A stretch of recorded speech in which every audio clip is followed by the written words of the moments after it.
Please tell me that I can't, that I won't, that I fail, that I'll never make it out, yeah. Please tell me all the bad, never good, fill my head full of every single doubt, yeah. I don't ever slow up, no I don't take shit. Pecco Bagnaia, the three-time MotoGP world champion, is facing a difficult time in the 2025 season. After failing to score points at the French GP and being knocked out of the main race at Silverstone, he is now 72 points behind his Ducati teammate Marc Marquez, who leads the standings. Gigi Dall'Igna, general manager of Ducati Course, emphasized the importance of an in-depth analysis of the team's data and situation. He also acknowledged that rivals such as Yamaha, Honda, Aprilia and KTM are showing significant progress, which encourages Ducati to keep improving and not let its guard down. In the last two series, non-Ducati riders took victory in the main races. Johann Zarco for Honda at the French GP and Marco Bezzecchi for Aprilia at the British GP. Meanwhile, Yamaha's Fabio Quartararo took 3 pole positions in a row, ending Marc Marquez's dominance in the first 5 races of the season. Riderroll.com. Although Ducati continues to fully support Bagnaia, rumors in Italy suggest that Yamaha sees Bagnaia as a forbidden dream for the 2026 season. As a student of Valentino Rossi, Bagnaia's potential move to Yamaha is certainly a concern in the MotoGP world. Here's the next information. Gigi Dall'Igna, as general manager of Ducati Course, emphasized that the difficulties faced by Pecco Bagnaia this 2025 season are not trivial. He also emphasized that the importance of in-depth analysis of data and situations, including how Pecco started well but again experienced bad luck at Silverstone. Previously, Pecco Bagnaia failed to score points in the French MotoGP and then was eliminated from the main race at Silverstone. The results of the last 2 series are disappointing, clearly showing that the 3-time world champion is really at his lowest point for the first time since the sprint format began in 2023. Currently, Pecco is 72 points behind the leader of the standings and his teammate Marc Marquez. Pecco Bagnaia, Yamaha's forbidden dream for the 2026 season. Gigi Dall'Igna emphasized, "There are no excuses, everyone must do their part and everyone must feel fully responsible, working together to solve problems and improve, operating like a team with the knowledge of our strengths and with humility." Dall'Igna acknowledges that their rivals Yamaha, Honda, Aprilia and KTM are making progress and becoming competitive again. However, the Italian engineer sees this as a positive thing and is an encouragement for Ducati not to let their guard down and continue to develop.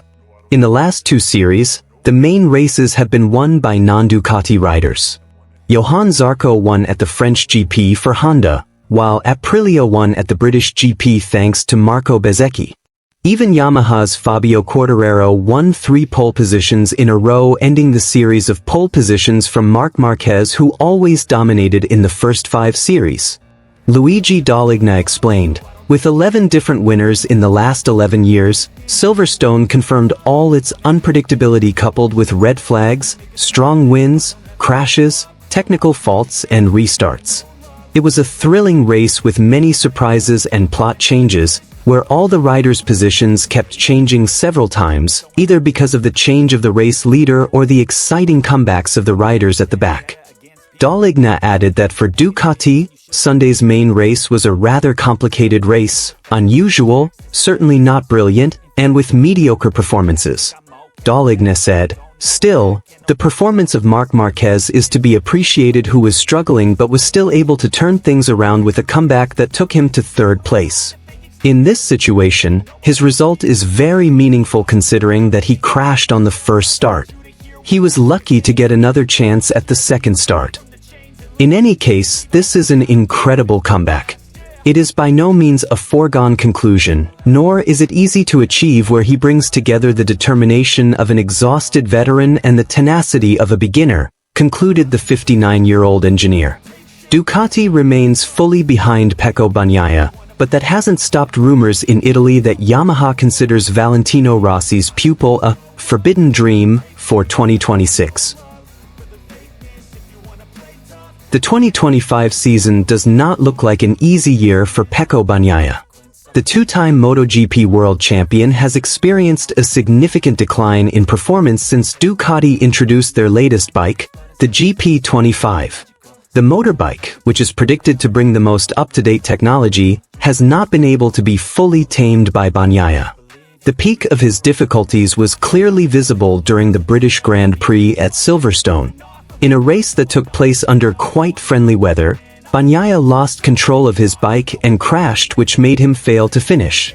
The incident was a clear symbol of the challenges he has faced throughout this season.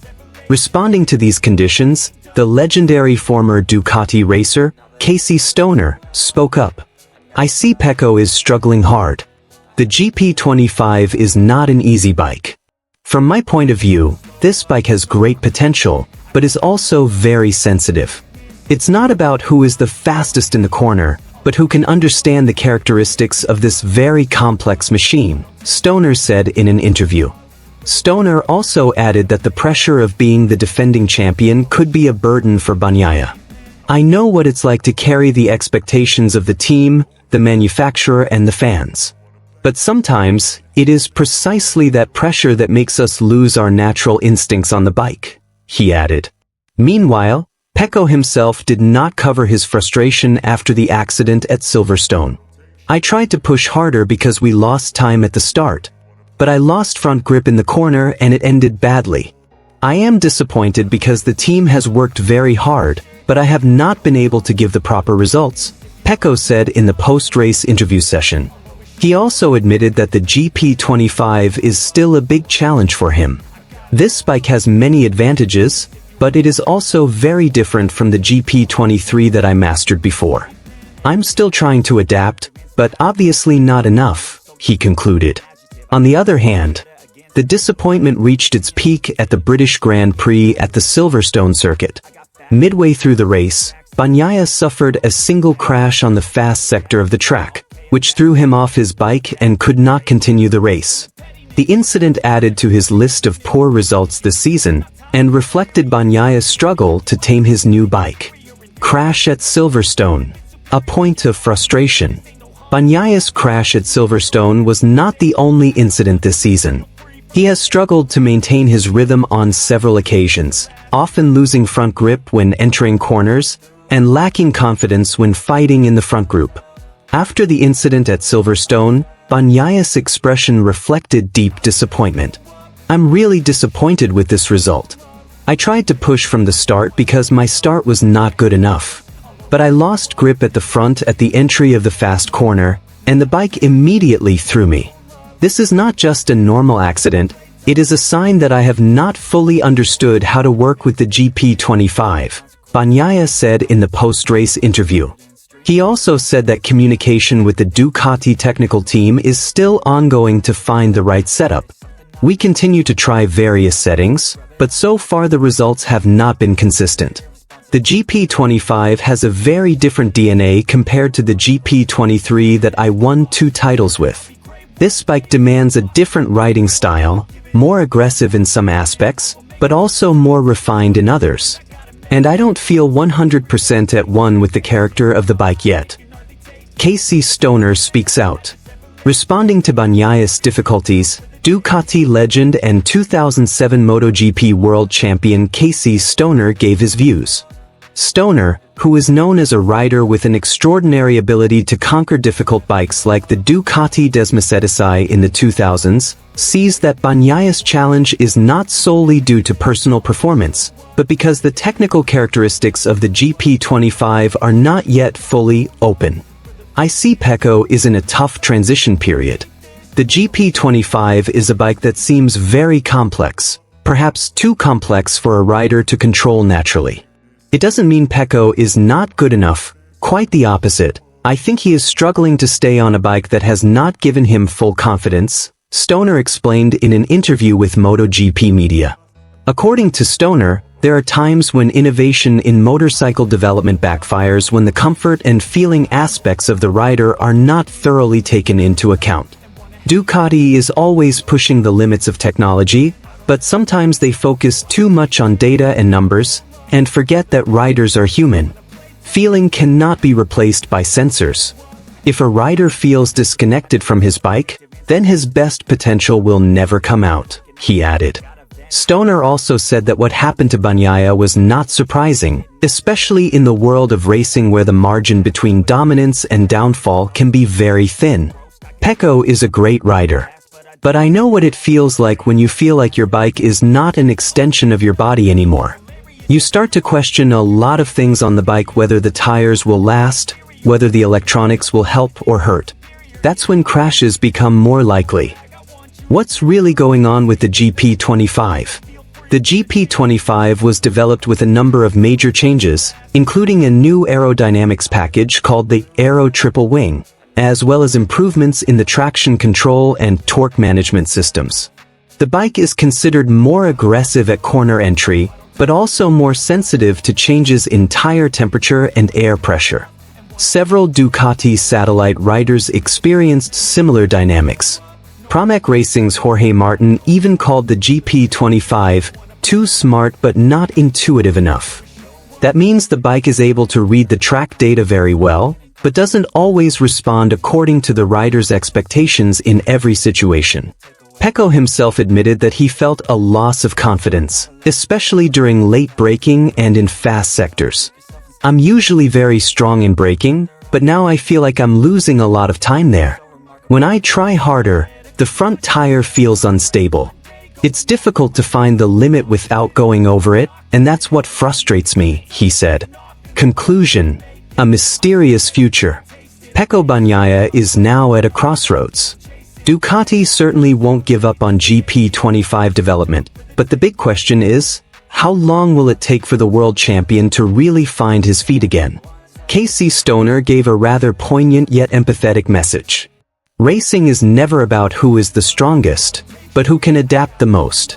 And I believe Pecco still has all the tools to get back on his feet. He just needs time and trust from his team.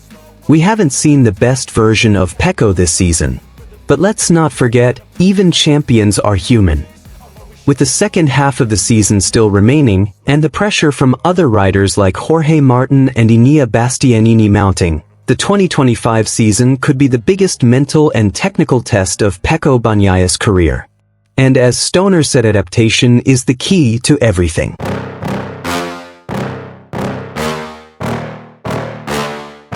Yeah. Please tell me that I can't, that I won't, that I fail, that I'll never make it out, yeah. Please tell me all the bad, never good, fill my head full of every single doubt, yeah. Please say any negative thoughts, I pop off when I hear people say I cannot. I get off to the thought of proving everyone wrong, I won't stop to the top, so you better back off and get lost. I'ma stay loud, stay proud, never running out, never heading south. I'll be spreading out, call it word of mouth, can't put me down, I'll be getting loud. You can have your doubts, not what I'm about, have your fucking clout, it be raining now, I keep making sound, go another round, bitch I'm legend bound, can't stop me now. You don't wanna fuck with me, a slow burn like a disease.